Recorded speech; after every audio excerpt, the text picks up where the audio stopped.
자, 저희가 다음 세션으로 넘어가려고 하는데요.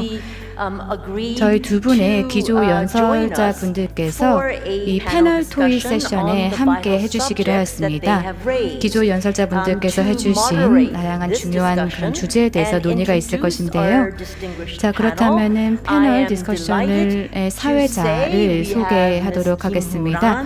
오늘 김후란 논설위원님께서 함께하고 계신데요. 한국 최고의 영자 신문사이죠. 코리아 헤럴드의 문화부 소속이십니다. 자, 그렇다면 김우란 논설위원님을 모시고 저희가 패널 토의를 진행하도록 하겠습니다. 좋은 아침 그리고 좋은 저녁 인사드리겠습니다. 그러면 우리 패널 분들을 먼저 소개해 올리겠습니다. 지금 패널 분들로는요. 브누 보스케 박사님께서 오셨습니다. 세계은행 지속가능발전 동아태 담당 국장님이 지금 온라인으로 함께하고 계십니다. 또한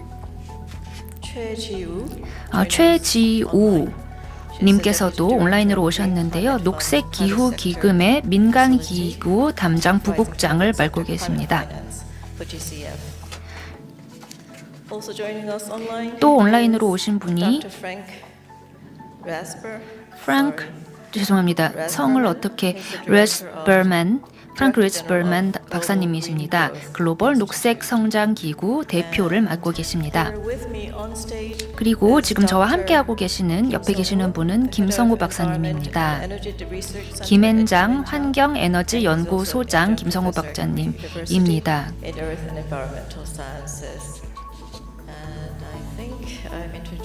그러면 이제 패널 분들을 다 소개를 해드린 것 같고요. 패널 토론에 와주신 것을 감사드립니다. 두 개의 파트로 나눠지는데 첫 번째로는 공통 질문을 드릴 것입니다. 네 분께 모두 공통 질문을 드릴 것이고 두 번째 파트로는 장내 혹은 유튜브에 계시는 청중들로부터 질문을 받을 것입니다. 그러면 유튜브에 계신 분들께서는 지금 질문을 써주시면 되는데요. 어느 패널 분께 혹은 어느 기조연설자 분께 질문을 하는 것인지를 명시를 하셔서 질문을 유튜브에다 올려주시면 되겠습니다. 그러면 공통 질문을 먼저 드리도록 하겠습니다. 공통 질문은요. 포스트 코로나 시대의 녹색 회복에 대한 여러분들의 의견은 무엇입니까? 그리고 여러분들이 몸담고 계시는 조직에서는 이 문제에 대해서 어떠한 노력을 하고 계십니까? 입니다. 그러면은 보스케 박사님께 먼저 질문을 드리도록 할까요? 안녕하십니까? 잘 들리시나요? 네. 우선 이런 기회를 주셔서 여러분들께 감사드립니다. 오늘 처음으로 이러한 발표를 듣게 되었습니다. 저의 동료인 리처드뿐만 아니라 오영락 교수님께서도 한국의 그린 뉴딜에 대해서 많은 설명을 해주셨는데요. 이것이 처음이기는 하지만은 마지막이 되지를 않기를 바랍니다.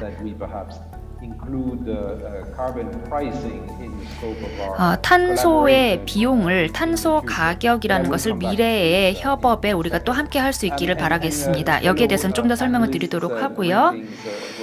다른 패널 여러분들께서도 반갑습니다. 반갑다는 인사를 드리고 싶습니다. 제가 말씀드리고 싶은 것은요. 지금 3분 정도밖에 시간이 없기 때문에 세계은행의 동아태 지역에서 어떠한 일들을 하고 있는지 말씀을 드리고 싶습니다.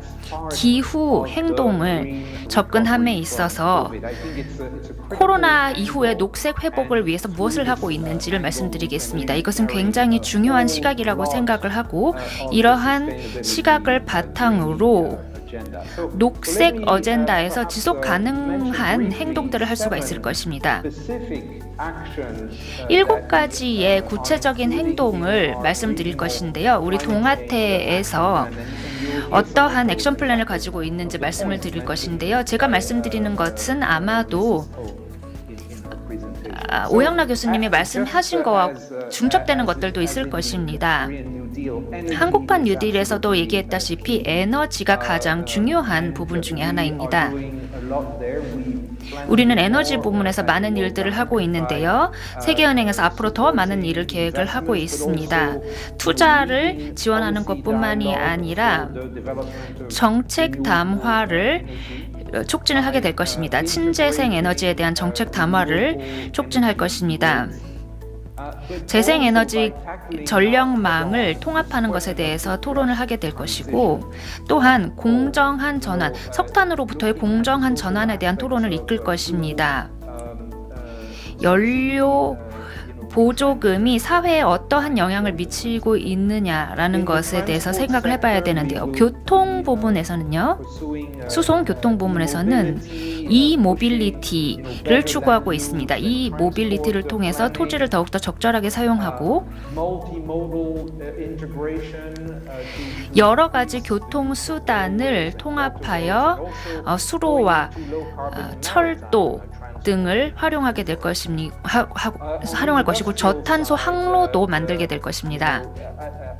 그리고 제조업 산업에서는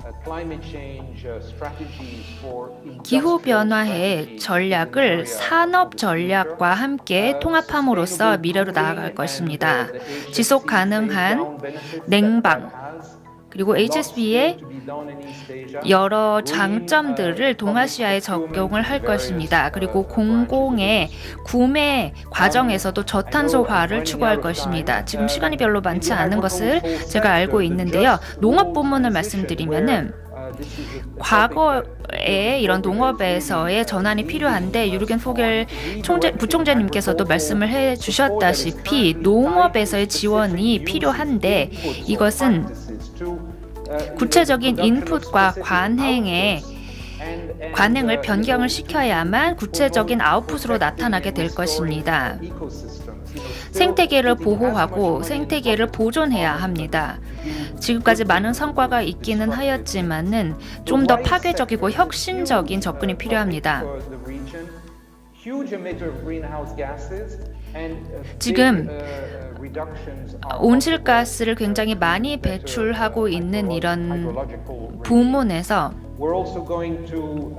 많은 변화가 필요합니다. 그뿐만 아니라 우리는 생물 다양성을 높이기 위해서 하는 행동들이 있습니다. 건전하고 건강한 생물 다양성을 보존하기 위해서 장기적이고 지속 가능한 회복력이 있는 개발이 필요하고, 또한 저탄소 개발이 필요할 것입니다.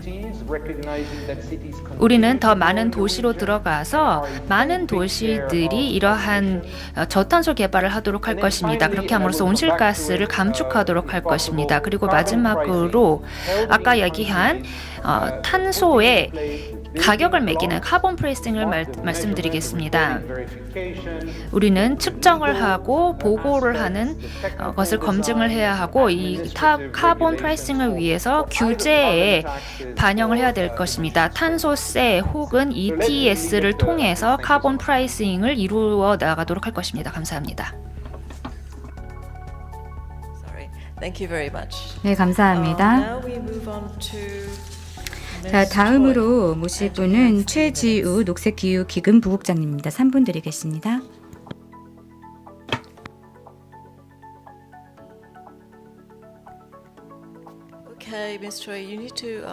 네, 최지우님 지금 마이크가 꺼져 있습니다.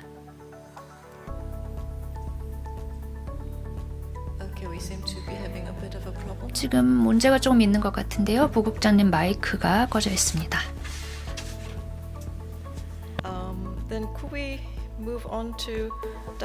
그러면 리스펠만 박사님께 먼저 답변을 부탁드려도 되겠습니까?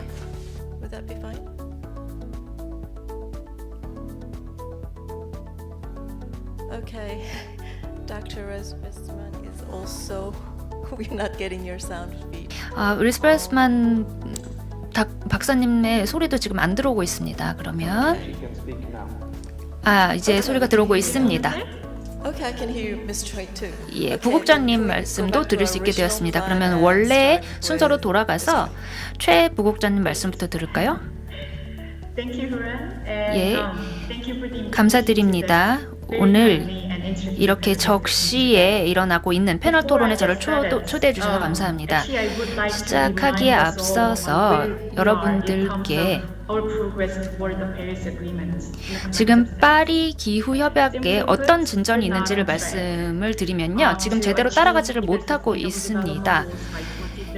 2030년까지 SDG를 달성하는데도, 그리고 2050년까지 넷제로를 달성하는데도 우린 지금 뒤져 있는 것입니다.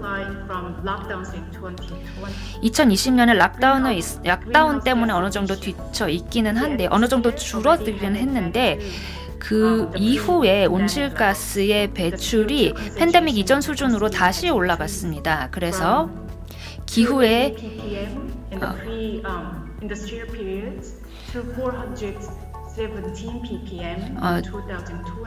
이전에는 산업화 이전에는 280 ppm이었던 것이 2020년에는 477 ppm으로 높아졌습니다. 그러니까 최초로 400 ppm을 400 ppm을 초과하게 된 것입니다.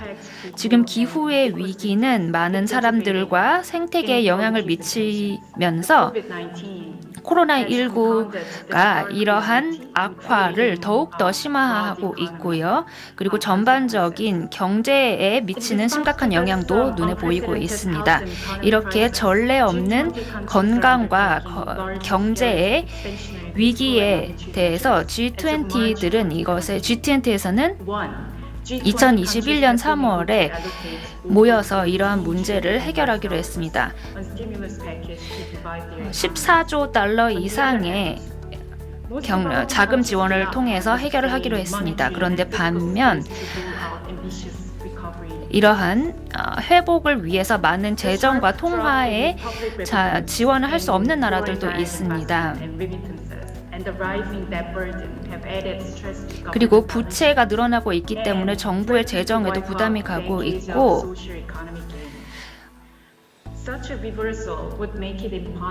이러한 악화가 일어나기 때문에 전 세계에서는 SDG를 제때 달성하기 어렵게 되었습니다. 그리고 사람과 기업들과 사회와 환경 생태계가 이러한 기후변화에 더욱더 취약하게 되었습니다. 아시다시피 코로나19는 전 세계를 하나의 전환점에 몰아냈습니다. 이 기후변화와 싸우는 우리 싸움에 있어서 우리는 전환점에 오게 된 것입니다. 그래서 리더들은 경제를 완전히 전환을 시켜야 됩니다. 화석 연료를 완전히 사용하지 않아야만 파리 협약과 SDG를 달성할 수가 있습니다. 코로나19가 정말 진정한 전환점이 되기 위해서는 기후변화를 위한 활동들이 조율이 되어야 합니다. 그리고 개도국들은 장기적으로 녹색의 회복 패키지들을 만들어야 할 것입니다. 그렇게 하기 위해서 GCF는 주요한 이해관계자들, 그리고 정부와 민간 기업가들과 함께 이러한 활동을 하고 있습니다. 정책 면에서 보자면은 우리는 개도국들과 함께 협력을 통해서 NDC를 강화하는 노력을 함께 하고 있습니다. 그리고 기후 활동, 기후 행동과 경제 회복을 함께 하도록 하고 있습니다. 우리의 파이낸싱 방법과 기제를 재구조화하고 바꾸게 함으로써 저탄소 경제 활동들을 더욱더 지원하도록 하고 있습니다. 그리고 녹색 시장을 만들고 그렇게 함으로써도 부담을 지지 않게 하고 있습니다.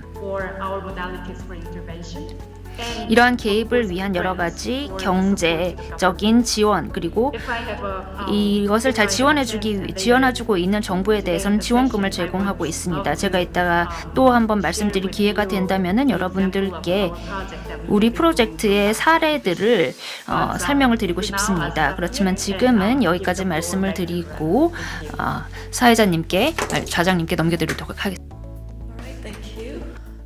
네, 감사합니다. 자, 그러면 다음 토론자를 모시겠는데요. 웨스트밤은 Thank you. 박사님이십니다. 네, 그러면은 음소거를 해제하고 말씀을 드리겠습니다. 저는 정부 간 기구를 이제 대표를 맡고 있습니다. 지금 한국에 위치하고 있고요. 39개의 멤버가 있습니다. 저희 서울 오피스의 미션은 특히 이러한 그린 성장을 도모하는 것이고요. 개도국에 있어서의 녹색 성장을 도모하는 것입니다. 그래서 이러한 녹색 회복이 필요한 그런 분야와 관련해서 지원을 하는 것이고요. 많은 분들께서도 말씀하셨지만 녹색 회복이 매우 중요하다라고 하셨는데 제가 말씀을 드리고자 하는 것은 실제로 팬데믹에 잘 대응하고 있는 그런 국가들 같은 경우에도 특히 그 태평양 지역에 있는 국가들 같은 경우에도요. 피지 같은 경우에도 큰 어려움을 갖고 있습니다. 피지 같은 경우에는 지금 전체 경제에서의 40%의 수익이 관광에서 오고 있는데요. 이러한 수익이 피지로 가는 비행기가 멈추면서 다 고갈이 되었습니다. 이렇게 큰 타격을 받고 있다는 것이고 그리고 지금 한국에서 또 이런 부분과 관련해서 많은 고충이 있죠. 그래서 전례 없는 이러한 경제적인 어려움들이 있습니다. 캄보디아와 몽골 같은 경우에도 타격을 받고 있고요. 지금 이제 위기가 코로나의 그런 위기가 종식이 되었고 지금 백신 접종이 이제 시작이 되고 있지만 새로운 그런 락다운이 또 발생을 하고 있습니다. 지금 우리가 이렇게 논의하고 있는 자리에 관광과 관련해서 이러한 배경이 있다라고 말씀을 드리고 싶고요. 그리고 많은 국가들이 아직도 이제 회복으로부터 멀다라고 말씀을 드리고 싶습니다. 조금 비관적이라고 말씀을 드릴 수가 있는데 바이든 정부에서는 회복에 있어서의 많은 그런 투자를 하고 있고 그리고 EU라든지 한국 같은 경우에도 그렇게 하고 있지만 그래서 저희가 지금 이끌고 있는 그 기구라든지 아니면 GCF라든지 그다음에 세계은행 같은 경우에서 하고 있는 것들은 개도국을 지원하는 것입니다. 이러한 어려운 상황에서도 우리가 추구할 수 있는 유일한 길은 녹색 성장이라는 것입니다. 그리고 녹색 회복이라는 것입니다. 그리고 여기서의 가장 강력한 근거는 이러한 녹색 회복이라고 하는 것은 녹색 일자리로 이어질 것이라는 것이고요. 그리고 신재생 에너지와 관련해서 많은 그런 투자자들이 일어나고 있고 그리고 신재생 에너지 투자가 석탄 에너지에서 투자했었보다 더 많은 일자리를 창출하고 있습니다. 물론 석탄 발전소를 저희가 계속해서 짓고 있는 그런 국가들이 있습니다. 그리고 이것을 저희가 폐지하게 되면 일자리가 사라질 것이라고 우려하는 그런 국가들이 있습니다. 하지만 우리가 석탄 어떤 발전소를 폐지한다고 하더라도 실제로 신재생 에너지를 투자를 하게 되면 더 많은 일자리를 창출할 수 있다는 것입니다. 그리고 또 그린딜과 관련해서 특히 이제 개도국이 얻을 수 있는 그런 시사점이 많다고 생각이 됩니다. 지금 오형락 교수님께서도 그린딜에 대해서 말씀하셨지만 이러한 그린하고 또한 디지털화된 이런 투자라든지 기술도 매우 중요하지만 특히나 이런 농업이라든지 아니면은 재살림을 하든지 아니면 다양한 그런 환경 관련된 분야에서도 이러한 투자의 기회가 많을 것이라 생각이 됩니다. 특히 개도국 같은 경우에는 또 빈국들 같은 경우에는 이러한 많은 그런 기회들을 얻을 수 있다고 생각이 됩니다. 이러한 분야에 있어서의 또 실업률이 높은 그런 국가들이 있을 수도 있고요.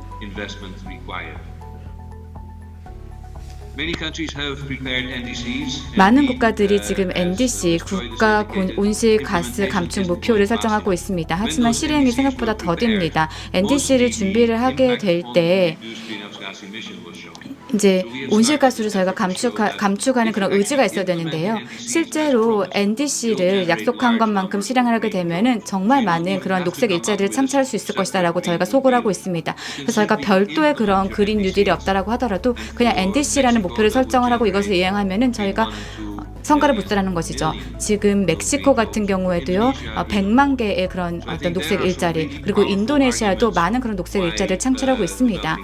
그래서 개도국들이 정말로 이러한 녹색 회복을 하고 싶다라는 그런 의지가 있지만 한국과 그리고 이러한 국가들 간의 차이점 같은 경우에는 이러한 국가들 같은 경우는 재정이 없다는 것입니다. 그래서 GCF의 그런 지원이라든지 다양한 그런 탄소 시장에 이제 눈을 돌리게 되는데요. 아니면 ODA의 그런 지원을 이제 받게 되는데요.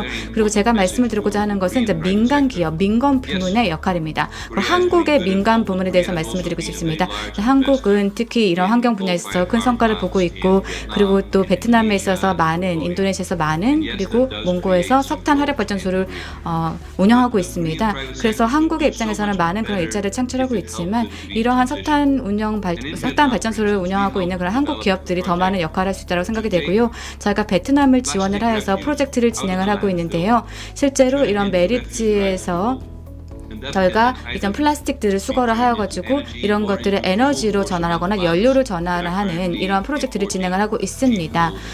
실제로 인도네시아에서 베트남이 많은 그런 석탄들을 또 수입을 하고 있는데요. 그래서 이러한 프로젝트 같은 경우에는 이제 민간 은행 그리고 민간 회사에서 진행을 한 것입니다. 이런 모든 것들이 가능했던 이유는 일단 어떤 크레딧 보증이 있었기 때문입니다. 차관했던 그런 보증이 있었기 때문이고요.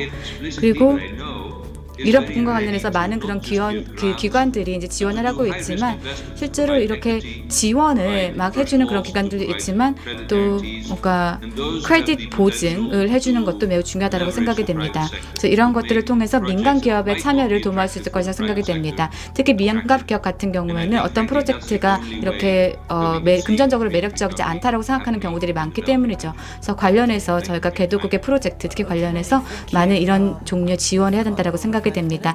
네, 5분이 지났기 때문에 다음 토론자로 넘어가도록 하겠습니다. 김성우 김앤장 환경에너지연구 소장님이십니다. Thank you, Chair. 네, 사회자님 감사합니다. I'd like to thank the World Bank Group to 먼저 이 자리를 빌어서 세계은행 그룹에 감사의 말씀을 드리고 싶습니다. 의미 있고 시의적절한 행사를 개최해 주셔서 감사합니다.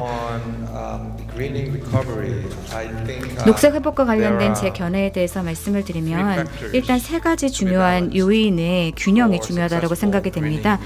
성공적인 녹색 성장 또는 녹색 회복을 하기 위해서 말이죠. 모든 국가에 해당되는 사항이라고 생각이 되는데 첫 번째는 먼저 이제 그린 인프라 투자입니다. 두 번째는 바로 탄소 가격 책정입니다. 앞서 어떤 분께서 말씀하셨고 그리고 세 번째는 기술 개발과 관련된 부분입니다. 이 세 가지 요인들 또는 이런 원료들이 다 균형을 잡아야 된다고 생각이 됩니다.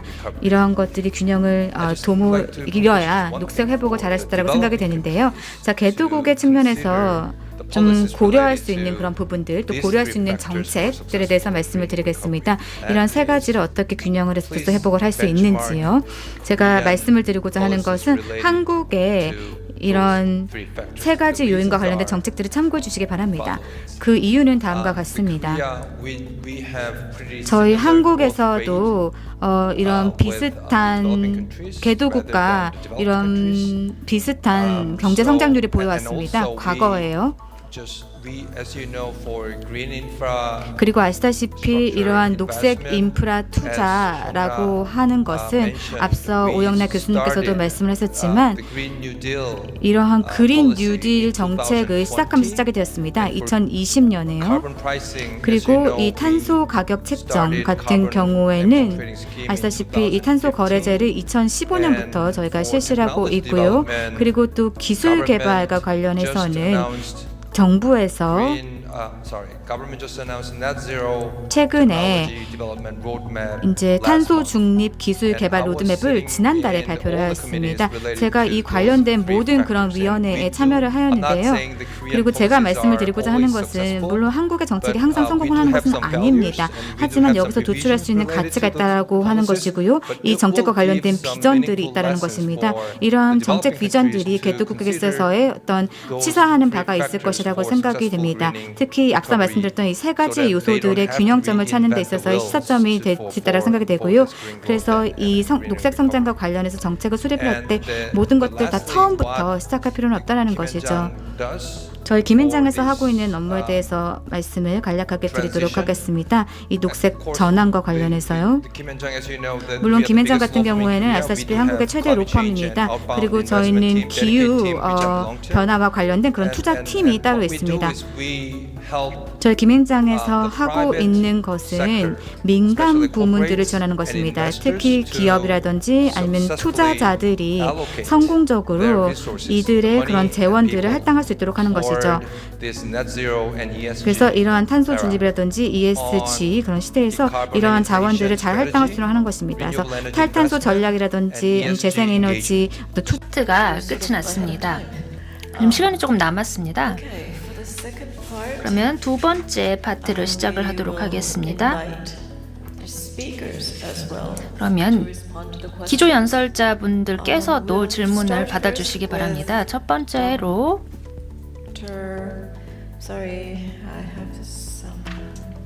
죄송합니다.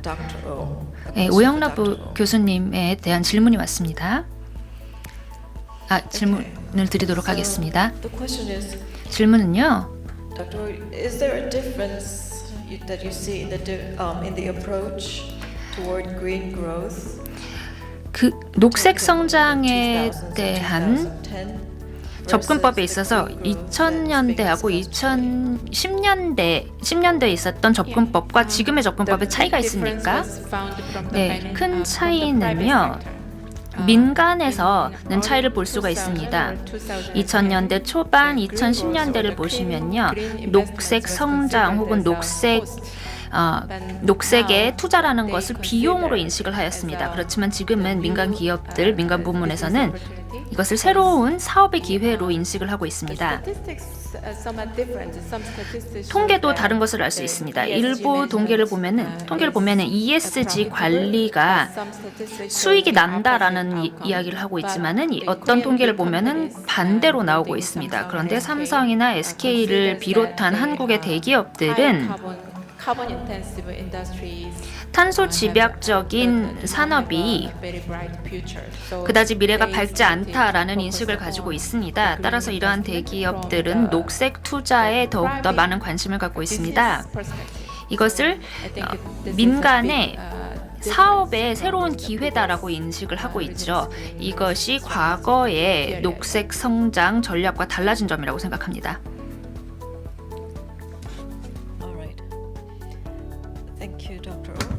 네, 우 교수님 감사합니다. 다음 질문은 김 박사님께 드리는 것인데요. 3분 동안 답변을 해주시면 되겠습니다.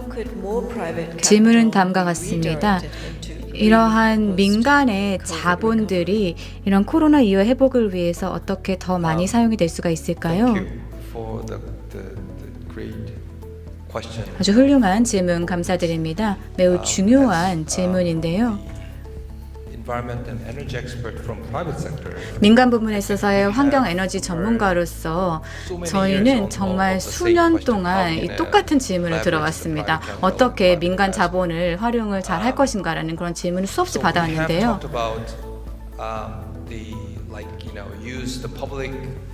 그래서 저희가 얘기한 것은 이러한 공공 어떤 재정을 활용을 하여서 또 민간의 그런 자본들을 더 끌어오고 이런 방안에 대해서도 얘기를 했었었고, 그리고 지금 이제 최지우 부국장님이라든지 세계은행이라든지 아니면은 어떤 GGI에서도 이런 부분들을 잘하고 있는데요.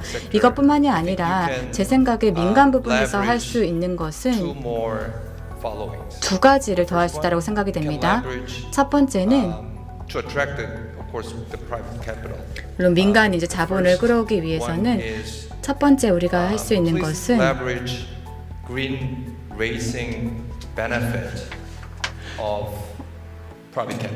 이러한 민간 자본을 사용을 했을 때, 특히 우리가 공공 자본에 민간 자본을 사용했을 때 이러한 어떤 이점이 있는지를 잘 소구해야 되고요. 그리고 두 번째는 ESG의 관리 이점들을 활용해야 된다는 것입니다.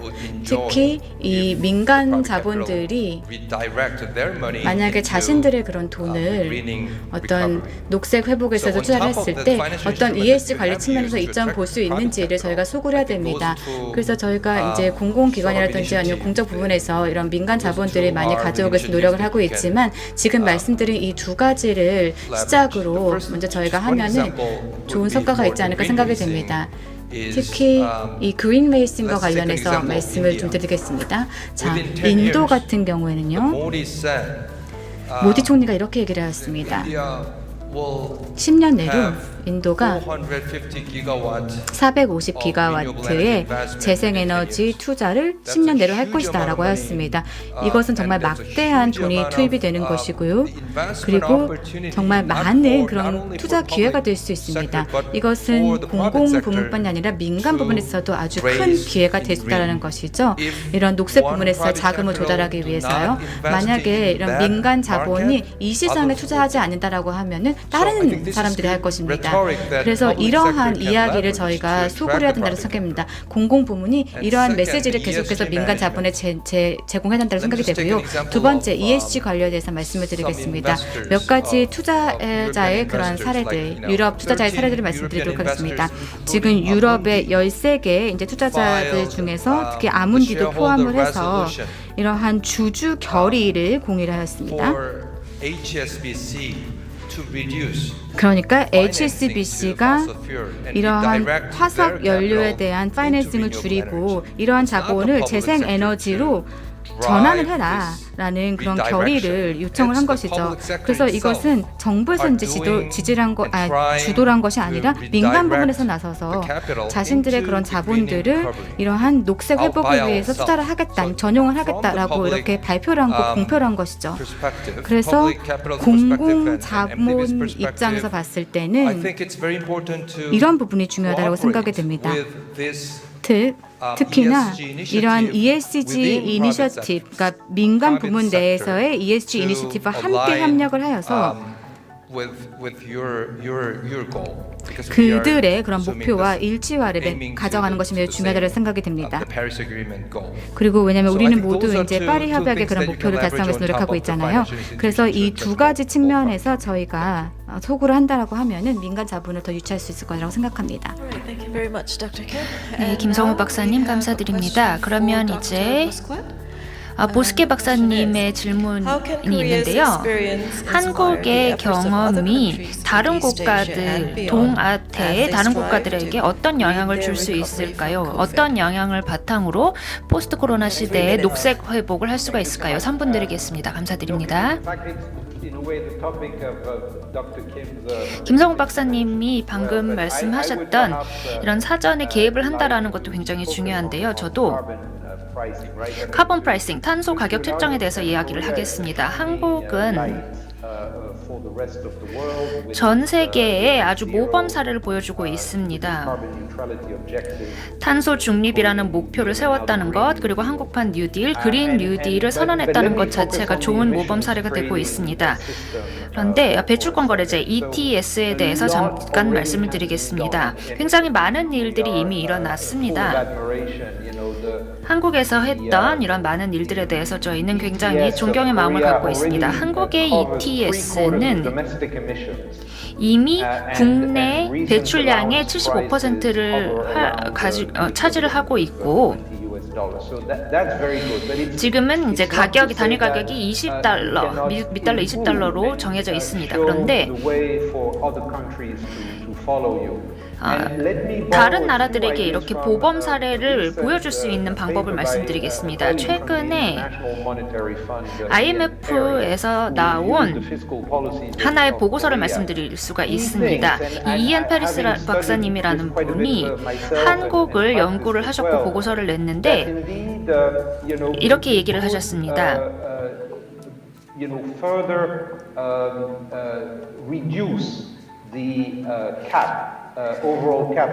전반적인 캡을 상한제를 더욱더 낮게 할 수가 있다. ETS를 발전시킴에 있어서. 왜냐하면 한국은 지금 NDC의 공약을 2030년 NDC 공약을 맞추는데 제대로 가고 있지 못하고 있기 때문이다 라고 이야기를 했습니다. 그리고 이러한 보조금의 가격이 많이 변하고 있는 불확실성이 있습니다. 유럽에서 너무 낮아졌던 바가 있는데요. 너무 높아질 수도 있는 것입니다. 그래서 가격의 밴드를 정해놓는 것, 그리고 이 가격의 상한제, 하한제를 정해놓는 것이 이 밴드 내에서 어느 정도 변화를 하더라도 급변하지 않도록 하는 좋은 방법이라고 했습니다. 그리고 가장 중요한 방법은, 마지막으로 가장 중요한 것은 이러한 거래제에서 나오는 수입을 어떻게 사용할 것인가입니다. 이유는 이 수입을 얼라운스를 무상으로 나눠주겠다라고 했습니다. 이것은 정치 경제적인 면에서 좋은 결정이라고 할 수 있습니다. 그런데 이 ETS는 이 수입의 이런 탄소 거래로 인한 수입의 전반적인 잠재력을 잘 활용을 못하고 있습니다. 이 수입을 바탕으로 다른 분야의 세금을 줄여줄 수가 있기 때문입니다. 가치에 대한 세제를 할 수가 있는데 예를 들어서 오염이나 지나친 자연자원의 사용에 대해서는 세금을 높일 수가 있고 프랭크 박사님이 이야기한 거와 마찬가지로 다른 부문에서는 세제 감축을 함으로써 녹색 회복의 바탕으로 더 많은 일자리를 창출할 수도 있는 것입니다. Thank you very much. 네, 감사합니다. 자, 질문이 들어왔는데요. 이 청중의 질문은 다마니아 박사님께 드리는 것입니다. 한국과 세계은행이 함께 일을 하여서 이러한 녹색 그리고 회복 탄력한 가능한 회복을 어떻게 이룰 수 있을까요? Well, I'm delighted to say that Korea and the World Bank already 네, are 한국과 이미 세계은행은 같이 이미 일을 하고 있습니다. 이러한 녹색의 회복 탄력적인 회복을 위해서 노력하고 있는데요. 코로나 이전부터도 저희가 이런 기금, 녹색 성장 기금을 통해서 같이 협력을 해왔습니다. 녹색 성장을 기금을 통해서 저희가 더 효율적인 그런 에너지 사용을 독려해 왔습니다. 더 효율적인 물 사용, 에너지 사용을 독려해 왔는데요. 한국의 경험이 특히나 왜 중요한지 여러 가지 이유가 있습니다만 그 중에 하나를 말씀드리면 바로 혁신 측면에서 그렇습니다. 특히 앞서 말씀드렸던 이러한 곤충 단백질을 활용하는 그런 부분 관련해서는 많은 그런 잠재력이 있습니다. 그리고 한국 같은 경우는 이 분야에 있어서의 선도적인 역할을 하고 있고요. 리더라고 할 수 있고요. 그리고 이것뿐만 아니라 다양한 기술 혁신이 한국에서 이루어지고 있고 그런 측면에서 한국의 그런 경험이 개도국에 있어서의 큰 귀감이 될 수 있을 거라고 생각이 됩니다. 왜냐하면은 동아시아라든지 또 다른 국가들 같은 경우에 특히나 많이 이용할 것이라고 생각이 되는데요. 그래서 한국과 그다음에 세계은행이 갖고 있는 이러한 파트너십, 특히 녹색 성장을 녹색 회복과 관련해서 있는 파트너십은 이상적이라고 할 수 있습니다. 그리고 다른 국가들과는 달리 한국 같은 경우에는 이 주제와 관련해서 일관성을 가져왔습니다. 특히 이러한 녹색 성장에 있어서의 이점이 얼마나 많은지를 지속적으로 이런 메시지를 지속적으로 이제 전달해 왔고요. 그래서 우리가 이미 아주 좋은 파트너십을 맺고 있고 그리고 또 이러한 파트너십을 앞으로 더욱더 발전시켜 나가야 되겠습니다. 그리고 한국이 전 세계에 제공해 줄 수 있는 것은 바로 이제 혁신이라고 생각이 되는데요. 특히 한국 같은 경우에는 혁신에 대한 파이낸싱과 그리고 혁신의 장려와 관련해서 좋은 경험을 갖고 있습니다. 그리고 또 한국 정부가 또 주도적으로 이러한 청정 어떤 혁신을 이제 이끌어 왔습니다. 특히 배터리라든지 아니면 농업이라든지 아니면 물 사용과 관련해서 많은 국가들이 어려움을 겪고 있는데 이 분야에 있어서 한국이 큰 장점을 갖고 있다고 생각합니다. Thank you very much. 감사드립니다. Before we take the final question, 마지막 질문을 받기에 앞서서 오영락 교수님께서 질문을 하고 싶다라고 말씀을 하셨어요. go ahead and ask 그러면은 Dr. O. 오영락 교수님께서 질문을 하도록 하시겠습니다. 네, 제가 질문을 세계은행 그룹의 멤버들에게 드리고 싶습니다. 그린 뉴딜 2050년 탄소 중립을 실행을 하는 것은 굉장히 비용이 많이 드는 것입니다. 그래서 재정적으로 부담이 되는 것입니다. 공공부문에 부담이 되고 있습니다. 그래서 국가 부채에 대한 우려가 있습니다. 따라서 2050년 탄소 중립을 추구하는 데 있어서 많은 비용이 들 것이라는 것, 그리고 GDP의 2% 정도의 부담이 매년 있을 것이다라는 것을 알고 있습니다. 저의 질문은 그러면은 국가 부채를 어떻게 관리해야 되냐? 그린 뉴딜과 탄소 중립으로 인한 국가 부채는 어떻게 관리해야 할까요?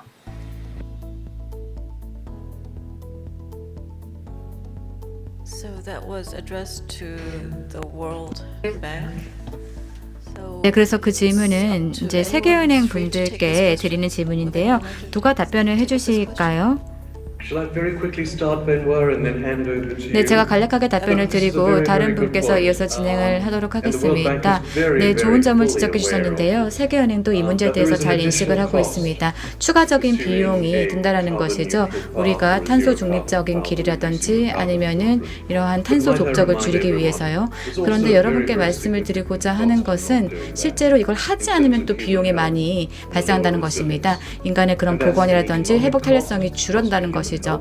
그리고 어떤 인간의 복원이라든지 이런 인적 자본, 다양한 자본에 있어서의 더 많은 그런 대가를 치러야 된다는 것입니다. 이 부분에 대해서 저희는 잘 인지를 하고 있고요. 그래서 국가들을 지원을 해서 새로운 그러한 재정 메커니즘이라든지 아니면은 파이낸스 메커니즘, 그래서 녹색 채권이라든지 이런 것들을 개발할 수 있도록 지원하고 있고요. 관련해서 많은 성과들이 일어나고 있습니다. 그리고 또 부채 탕감도 이루어지고 있습니다. 그래서 의미 있거나 아니면 장기적인 그런 행동을 기반으로 한 어떤 부채 탕감도 이루어지고 있습니다.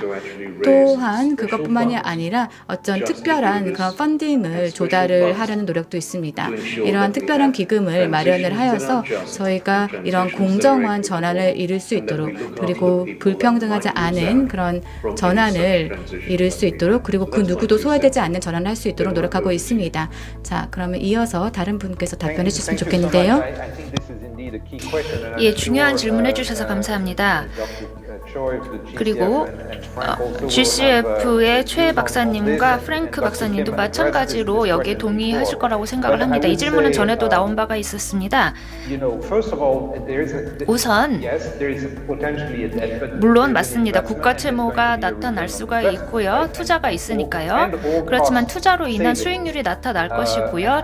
전반적으로 많은 곳에서 감축 그리고 절감이 일어나게 될 것입니다. 리처드 박사님이 얘기한 것처럼요. 그런데 카본 프라이싱, 탄소 가격을 얘기를 하면요. 탄소에다가 가격을 매기게 되면 아주 강력한 신호를 투자자들에게 보내는 것입니다. 특히 민간 투자자에게 신호를 보내는 것입니다. 민간 투자자들이 투자의 비용은 감당을 하게 될 것입니다. 녹색 투자를 하면요. 장기적으로 수익이 난다는 것을 알고 있기 때문입니다. 따라서 지금 이 채무에 대한 부담에, 국가 채무에 대한 부담에 너무나 부담을 가질 필요가 없는 것입니다. 왜냐하면 민간 부문의 투자가 이루어질 것이기 때문입니다. 이러한 신호를 보냄으로써 인센티브를 제공을 하게 되면은 반드시 반응이 오게 되기 때문입니다.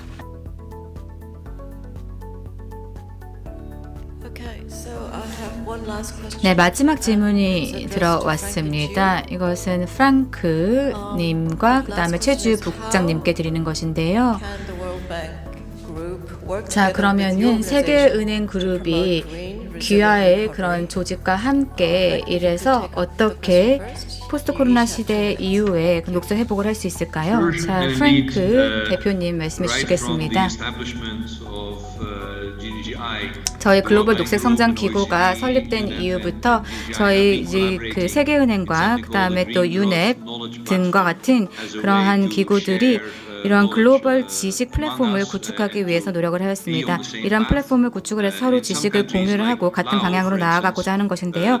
라오스 같은 경우에는 이러한 녹색 성장 기금의 지원을 받아 녹색 성장 기금이 이제 세계은행에 이제 지원을 하여서 라오스 정부에 이제 지원을 하였습니다. 궁극적으로.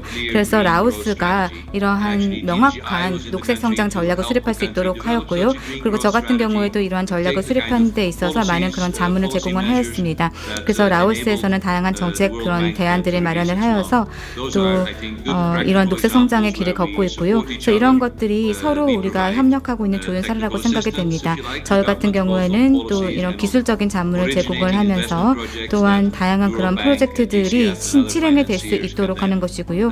그리고 이러한 과정에서 세계은행을 비롯한 다양한 그런 금융기관들이 또 재정을 지원을 할 수 있고요. 그래서 여러 국가에서 앞으로 더 많은 협력을 해나갈 수 있을 거라 생각합니다.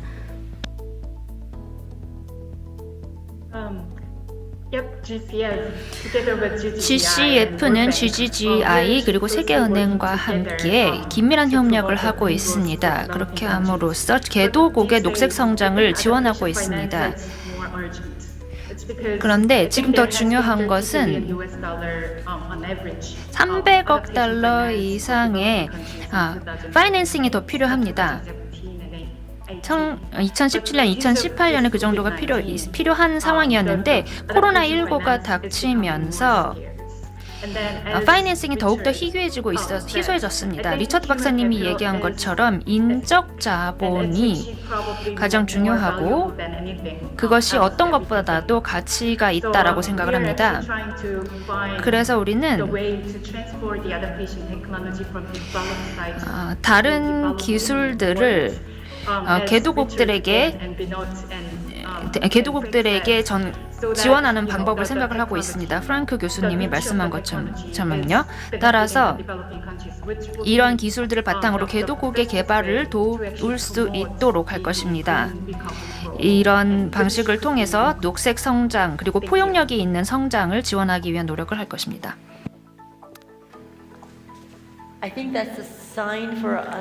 네, 제가 지금 이제 다음으로 넘어가려는 그런 사인을 받았는데요. 네, 아주 유익한 그런 토론이 있었던 것 같습니다. 우리의 공동의 목표에 대한 다양한 그런 견해들을 살펴볼 수 있었던 것 같습니다.